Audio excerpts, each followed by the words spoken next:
Hello friend, welcome to EPG Pathsala.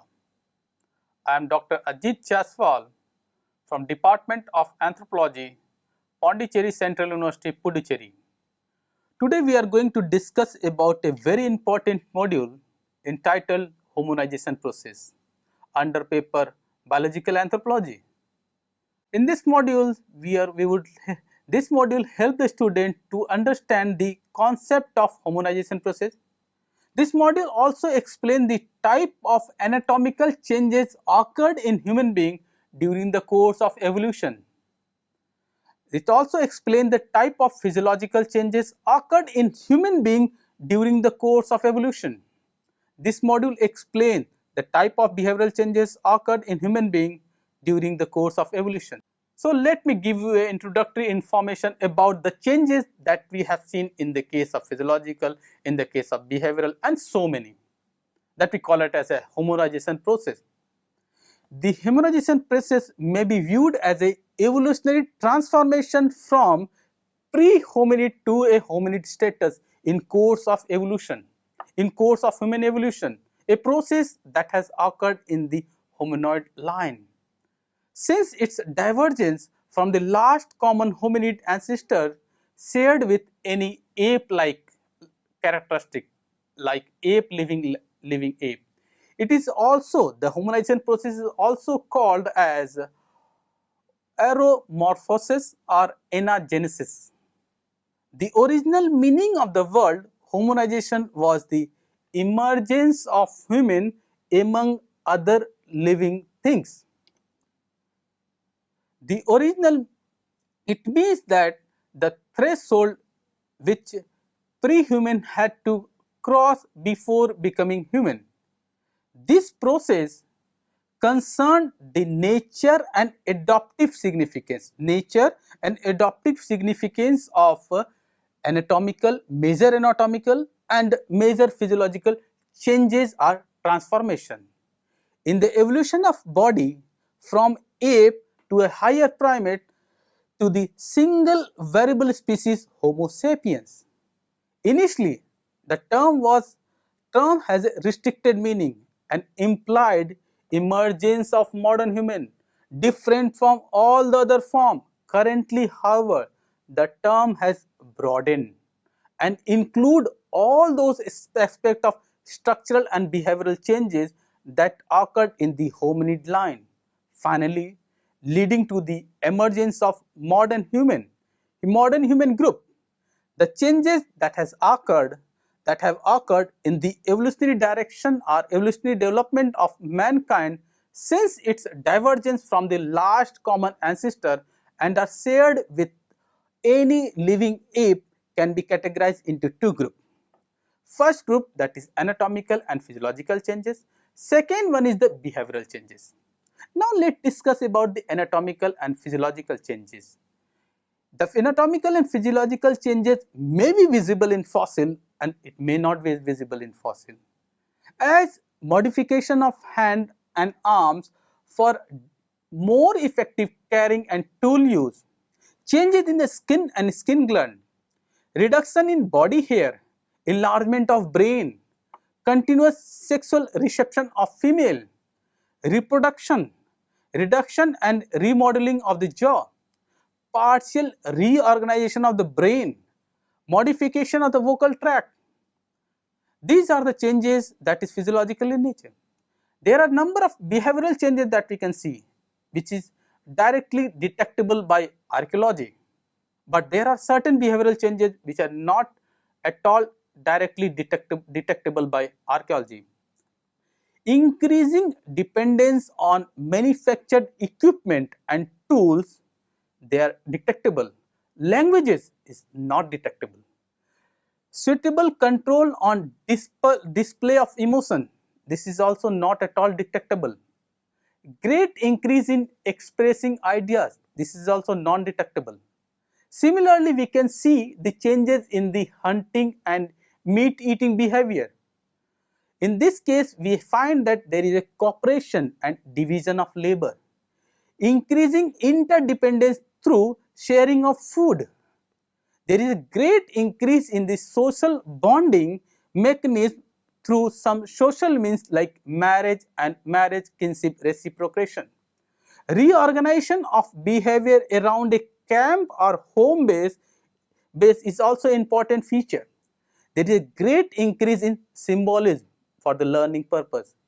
So, the changes that we have discussed earlier, or we can say that all such changes can be broadly grouped into 5 important headings like bipedalism, whether they are walking on a two leg, hand manipulation and tool use, what is called as manual dexterity, modification of jaws and teeth, as there is a continuous change in climate, and related with that there is change in food habit also take place.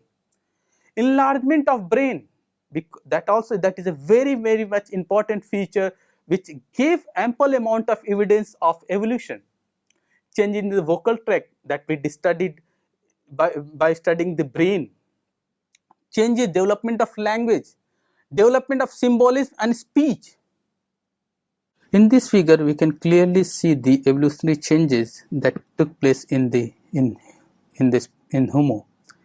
Or we can say that we can clearly remark all such changes which can be seen from Australopithecus till modern Homo sapiens and their phylogenetic divergence from one another. We can see the changes in bipedalism behavior, hand manipulation and tool use behavior. We can see the changes in the jaws and teeth, and also there is a clear-cut evidence or information we can also find about the enlargement of brain. Important early modern Homo sapiens sites. The important early modern Homo sapiens sites were distributed in almost great part of Africa, Europe and Asia. In East Africa, the important sites are Hato, Omo, Lesotho, whereas in South Africa, the important sites are Border Cave, then Classis River Moth. In Israel, the sites related to Homo sapiens are School, then Kafza, whereas in Australia, the important sites of Homo sapiens is Lake Mungo. In Europe, there is a number of sites which shows the evidence of evolution of Homo sapiens, like in Romania, Czech Republic and France. In France, we find the evidence of Cro-Magnon skull or Cro-Magnon fossil. Let's first discuss about bipedalism. Analysis of post-cranial element of Australopithecus africanus, Australopithecus afarensis, Australopithecus ramidus clearly established bipedalism to be one of the oldest of all hominid characteristics. The age of the earliest variant of Australopithecus is estimated to be about 4.4 million years ago. The appearance of this group took place perhaps 1 million years after the separation of ancestral line leading to great apes and human. According to Stanford, Australopithecus ramidus was a biped. Its lower body was clearly adapted for walking on the ground, though they may have continued to use trees for gathering fruits and also for shelter at night. Post-cranial elements, especially limb and pelvis anatomy, shows characteristics of bipedal adaptation. In all such features, Australopithecus afarensis was more human-like than ape. In addition to the post-cranial element, the site called Laetoli in Tanzania, footprints of Australopithecus afarensis have existed around 3.77 million years ago, is another proof of bipedalism. There are, however, certain features possessed by afarensis such as shorter hind limb, longer foot, longer toes, etc. that suggest that Australopithecus bipedalism was different from human bipedalism. Such differences in the locomotory behavior can be explained due to the habitat supposed to have existed in eastern Africa woodland, bushland and dry savanna, with patches of forest along river and lakes.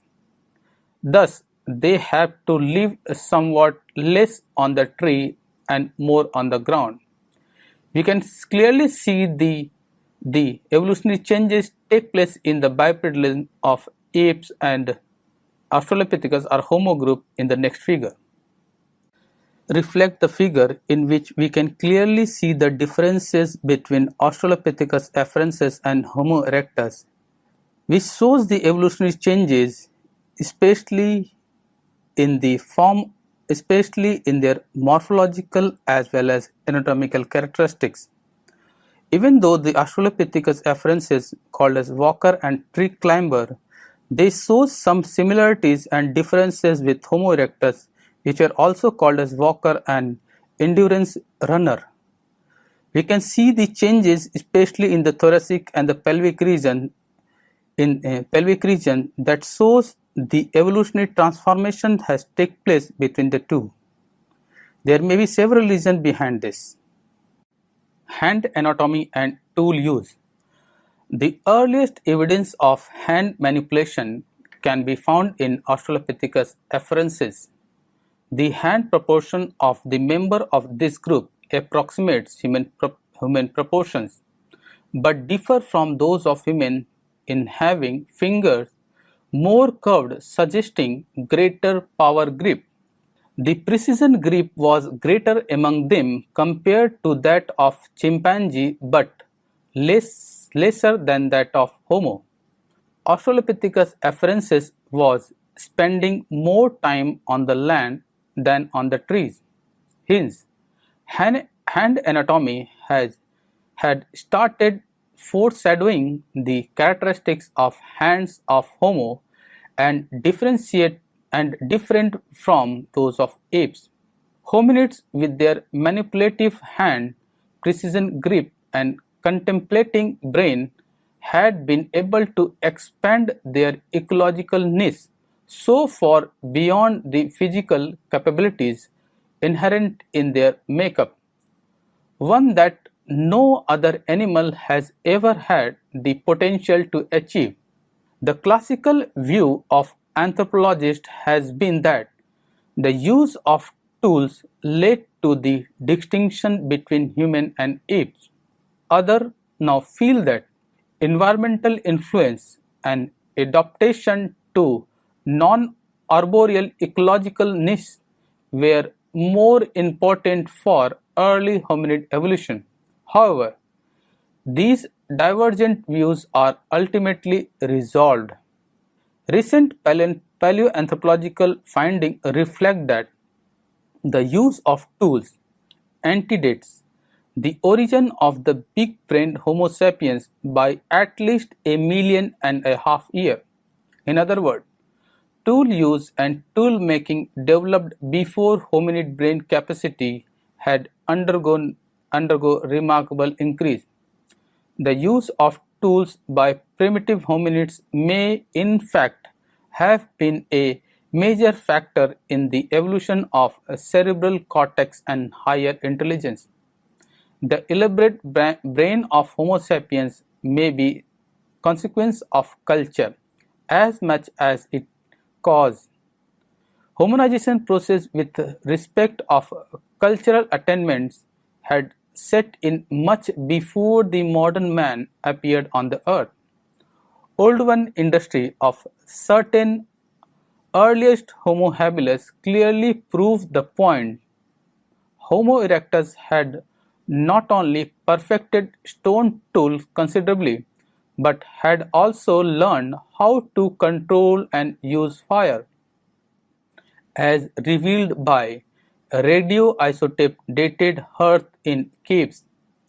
With fire, humans could cook their food, they could keep themselves warm in cold weather, they could ward off predator, and they could light up the dark to see. The hearth no doubt promoted the development of social organization and allowed an opportunity for the beginning of communication through spoken language. Neanderthal people practiced ritual burial, suggesting that the concept of soul had developed by that time. Cro-Magnon people began constructing their own dwellings and were living in communities. The cultural attainment in terms of tool making and tool use that characterize modern humans had thus set in at least 2 million years ago, for which there exists sufficient proof in archaeology since the time of Homo habilis. Now let's try to find out the information related to modification of jaws and teeth. Apes are characterized by large and thick enamel teeth, heavy jaw and jaw muscle, large canine and high curved molar, and a higher ratio of cheek teeth area to body weight compared to that of Australopithecus, Paranthropus, and Homo habilis. Australopithecus remidus had teeth which resembled to those of Homo in some feature. They were smaller, with thin enamel, with reduced canine. The dentition in general resembled to those of chimpanzee in some aspect. Similarly, Australopithecus afarensis dentition had some ape-like characteristics and some Homo-like features. The incisors were chimpanzee-like, but canines were low-crowned and incisor, like Australopithecus africanus had dentition, similar to those of afarensis, except that the cheek teeth were slightly bigger. In the case of Paranthropus or in Paranthropus, front teeth were smaller than those of Australopithecus afarensis and Australopithecus africanus. In contrast, the rear teeth, jaw, and jaw muscle of this group were more massive compared to that of the Australopithecus group. In Homo habilis, the teeth were similar to those of Australopithecus afarensis. Dental variation among these hominids are peculiar. There is a gradual reduction in size of the front teeth, whereas there is a gradual increase in the size of the cheek teeth in case of Paranthropus. Such variation in hominid dentition is explained by the climatic changes that occurred around 2.5 million years ago. During this period, the savanna grassland covered a larger portion of the earth. This change in ecology led to a change in the dietary pattern of the existing hominid group, that is, change in the savanna grassland. In the case of Homo habilis, or we can also call as handyman, which is originated about 2 to 2.5 million years ago, however, do not show enlarged cheek teeth, jaw, and jaw muscle. As habilis used to prepare their food outside mouth, the enamel is also not as thick as in paranthropines. To conclude, paranthropines, while displaying a hominid pattern in general, have larger cheek teeth because of the ecological reason, like a change in the savanna's grassland over a larger portion of the earth that lead to change in their pattern of dietary of the existing hominid group. With the advent of tools, the teeth were put to different selection pressure, and therefore Homo habilis has smaller cheek teeth in comparison to paranthropines. Gradually, there is a reduction in the cusp height of the teeth, a prominent feature of the apes. The ratio between cheek teeth area to the body weight was high in paranthropines, whereas it is constant for later hominids. Hominization process in dental morphology thus consisted of first reduction in size of the teeth, then changes in the jaw and jaw muscle, reduction in cusp height of the teeth, and constant cheek teeth area. These features are seen to begin within Australopithecus and Homo habilis. We can see the changes in the dent, jaws, teeth, and jaw muscle in the next picture. This figure explains the hominization process, especially in the skull and the lower jaw and upper jaw regions, along with the dentition. We can see the changes from Neanderthal man to Cro-Magnon man and from Cro-Magnon man to modern sapiens. See the upper part of the skull as well as the dentition, which shows there is a marked evolutionary changes take place in the lines of Homo. Enlargement of brain. Earlier paleoanthropologists believed that evolution of human brain occurred after bipedalism, and changes in the dentitions were complete. However, recent studies on endocranial cast indicate that encephalization process progressed along with other changes that characterize hominids. In the later stage of hominid evolution, the brain evolution consisted more of relative growth of brain and body size, that is, allometric growth rather than simple reorganization. So the recent studies on endocranial cast, it clearly indicate the encephalization process progressed along with other changes that characterize hominid. Endocast studies of Homo habilis clearly indicate that its brain volume is significantly greater than those of Australopithecus.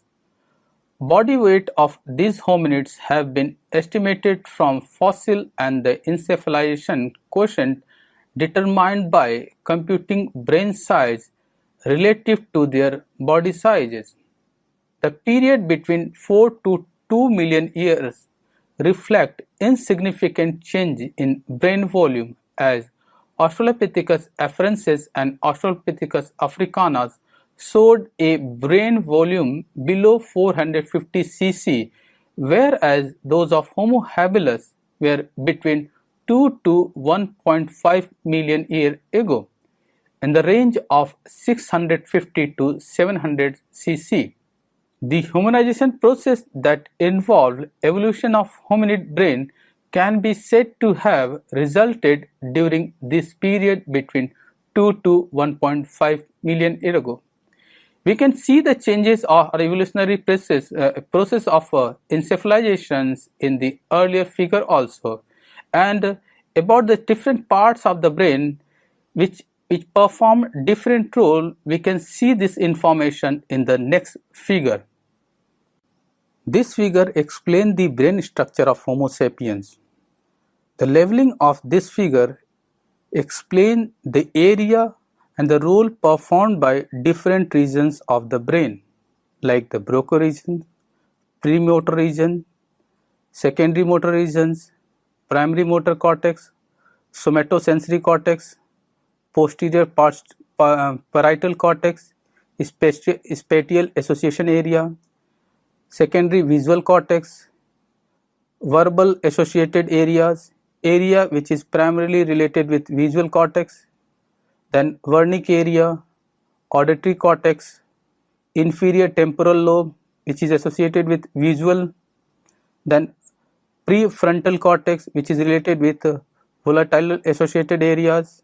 So we can clearly get the idea of motor area, sensory area and associated area, which will be helpful in explaining the phenomena of encephalization process of brain and also a specific area of speech and language.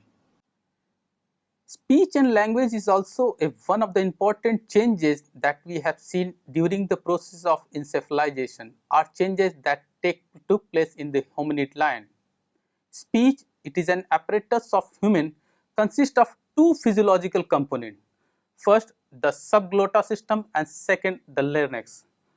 The subglottal system that include the lungs and associated muscle, which provide the power for speech production, whereas the larynx, which communicate the subglottal system to upper sublaryngeal tract itself, which modulates acoustic energy generated by first two systems.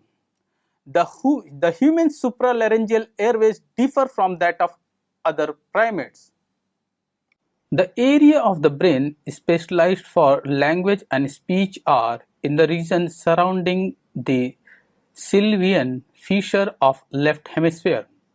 This area contains the cortical center for auditory perception and motor control of face, mouth, and larynx for speech production.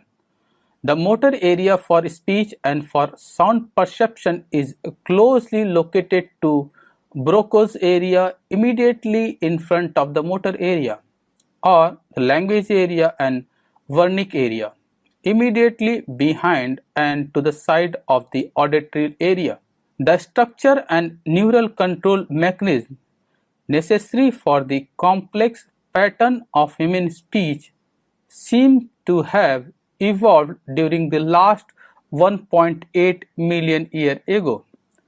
The comparative anatomy of the living primates and hominid fossil suggests that evolution of supralaryngeal vocal tract probably started in the early African population of Homo erectus.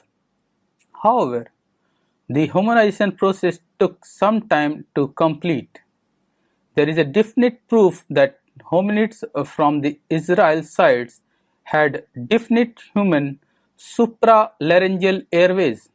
Indo-Cast studies of such form indicate that their neural mechanism had no appropriately developed, whereas those from hominids of Israel sites were capable of producing human speech. Let's discuss about the language. Language is an adaptation unique to human, but its biological basis is very difficult to define. Although there is no anatomical evidence for a new organ, it is clear that there exists certain area such as Broca area and Wernicke area for language. Since language leaves no fossil record, the evidence for its origins are circumstantial. Comparative linguistics was used to estimate a date for a single common language. The recent approaches, however, have used anatomical and archaeological information to suggest a date of origin for language. Anthropologists differ in the exact time of origin of language. One group argues for a relatively recent origin and correlate it with the appearance of modern Homo sapiens with modern sized brain and fully descendant vocal tract. Another group traces origin of language to Homo habilis, when first appearance of tool and beginning of enlargement of brain took place. The two conditions have different consequences for the nature of mind. If the origin of language is considered, let linguistic changes in brain become secondary to the non-linguistic changes, allowing only little to the language to influence the structure of brain if its origin is considered early. It is logical to think that it passed through multitude of forms and had major language on evolution of brain and vocal tract. The diverse language adaptation and its deep integration in human nature point to its ancient plan, and it has been suggested that earliest language were singing accompanied with gesture. So it has been clearly explained or suggested that the earliest language is related with or compiled with or related with singing along with gestures. So student, let's try to sum up the important points of this modules. As we have already discussed that the hominization process may be viewed as a evolutionary transformations or changes or development or transformation of a hominid population into a full hominid status, or it's a changes from a pre-human to a modern human or primitive human to a modern human or the earliest form to the latest form in the early age of hominid evolution. It is a process that has occurred in a specific line called as hominid line. Since its divergence from the last common hominid ancestor which shared with any living apes. All the changes that we have discussed up till now can be grouped into 5 important headings. First, bipedalism, which is a very important characteristics that we have seen a changes starting from Australopithecus till the Homo sapiens sapiens. We have clearly seen the relationship of erect posture, the freeness of the forelimbs and their utilization for other purposes like the second changes, hand manipulation and tool use. The freeness of the hand make the people to develop its efficiency with the development of tools. Along with this, as we have seen, continuously there is change in climate also take place, change in habitat take place, change in number of other features take place, and there is a development of tools take place. Because of this, we have seen a modification in jaws and teeth. All the changes that we have seen either in the case of bipedalism or in hand manipulation or in tool use or modification in jaws and teeth, these changes will simultaneously happen along with changes in the brain. That is that now the brain become enlarged. Now the cranial capacity brain has been increased from 300, 400 to about 1350, and ultimately in some cases we find it even more than that. Along with the development of all these things, we have seen the development in the concept of socialization, development in the concept of domestication, development in the concept of production of food, development in the concept of development of village itself. When they start developing all these changes, we have seen they develop a symbolic changes in the vocal tract also by developing a vocal symbolic words. Along with development of languages, the language were initially symbolic in nature, representative in nature, pictographic in nature, and later it became a full-fledged speech which has a different words. Words had a specific meaning and they started communicating between them. Thank you.